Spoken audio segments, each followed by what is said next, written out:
وعيل lagu tilmaamo xabsiga jinka waxa uu ku yaalaa toga Xadramuud ee dalka Yemen nabigeena nabadgelyo naxariis korkiisa ha ahaatee wuxuu ku tilmaamay in biyihiisu ay yihiin kuwa ugu sharta badan dunida gudihiisa waa mugdi qofka isku daya inuu gudihiisa galana waa qaliil inuu nabad ku soo laabto ama bajirkiisa oo isku yaala banaanka loo soo saaro maanta maqaalkeena waxaan diiradda ku saari doonaa ceelka Barahuud oo ah ceelka ugu halista badan dunida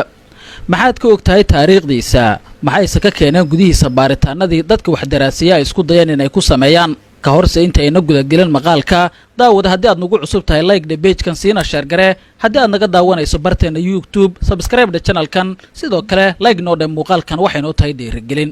ceelka Barahuud oo ku yaala dalka Yemen waa ceelka ugu sharta badan dunida waxaana caado ah in qofka isku daya gudihiisa inuu galo uusan soo laaban jirkiisa oo isku yaala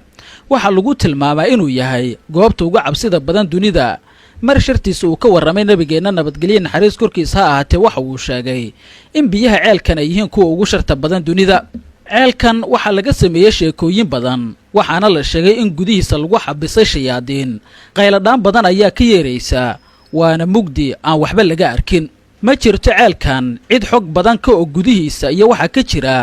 waxaana uu ku yaalaa toga Xadramuud gaar ahaan deegaan lagu magacaabo Mihra waxaana la sheegaa inuu yahay ceel aan dhamaad lahayn oo cabsi badan balaca afkiisa ceelkan waa 100 mitir dhirirkiisana ma jirto cid sheegi karta maadaama aysan jirin cid u daadegtay gunta hoose ee ceelkan qatarta badan qofkii isku dayay inuu galana wax uu kala soo kulmayaa arrin fajaca iyadoona dad badan naftooda ay ku waayeen ceelkan hareerihiisa waxaa la sheegaa in cabsi badan sidoo kale ay ka jirto waxa ku nool masas dushiisana waxa ay haabaya shimbiraha nooca loo yaqaan xamaamta ee midabka cadaanka leh alle oo kaliya ayaa cilmi u leh waxa ka jira ceelkan waxaase jira isku dayo badan oo ay sameeyaan kuwa cilmiga sheegta iyo koona adeegsanaya diyaarado iyo qalab si ay gudihiisa xog badan uga keenaan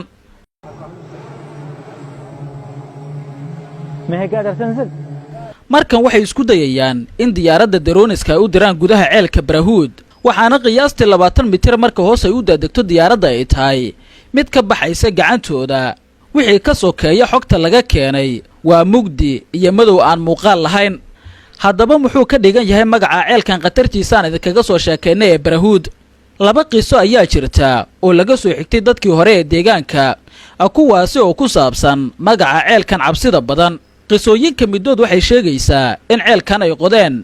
boqoradii jinka si ay ugu xabisaan kuwa ka soo horjeeda waxaana ay sheegeen in ceelkan uu yahay jeel jin qisada kale waxay sheegaysaa in ceelkan uu qoday mid ka mid ah boqoradii soo maray dalka Yemen ujeedkiisana wuxuu ahaa inuu gudaha ceelkan ku xafito dahabkiisa qodistiisana waxa ka gacan siiyay jinka markii boqortooyadaasi ay burburtay boqorkana uu dhintay waxay sheegeen qisooyinkaas kale ceelkan in jinka ay degeen sheekooyinkaasi oo dhan waxay u muuqdaan kuwa qiyaali ah waxaase la ogsoon yahay in magaca Barahuud uu ka yimid amaba ay isticmaali jireen boqortooyadii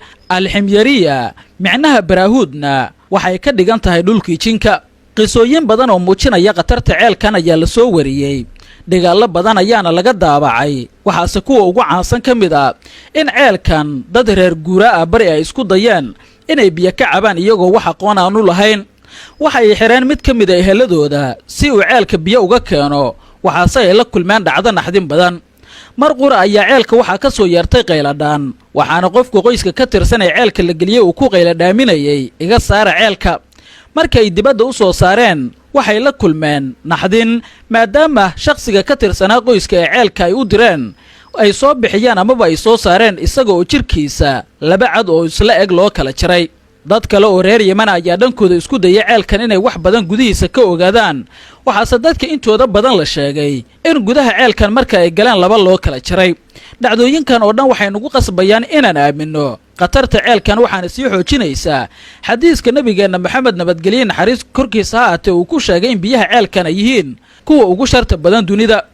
waad ku maasan tahay daawashada muuqaalkan haddii aad ku cusub tahay bogga amaba barteena YouTube-ka like muuqaalkan siina share gare si uu u gaaro saaxiibo badan oo wax ka ogaada sheekada ceelkan qatarta ee Barahuud nabad ahow daawade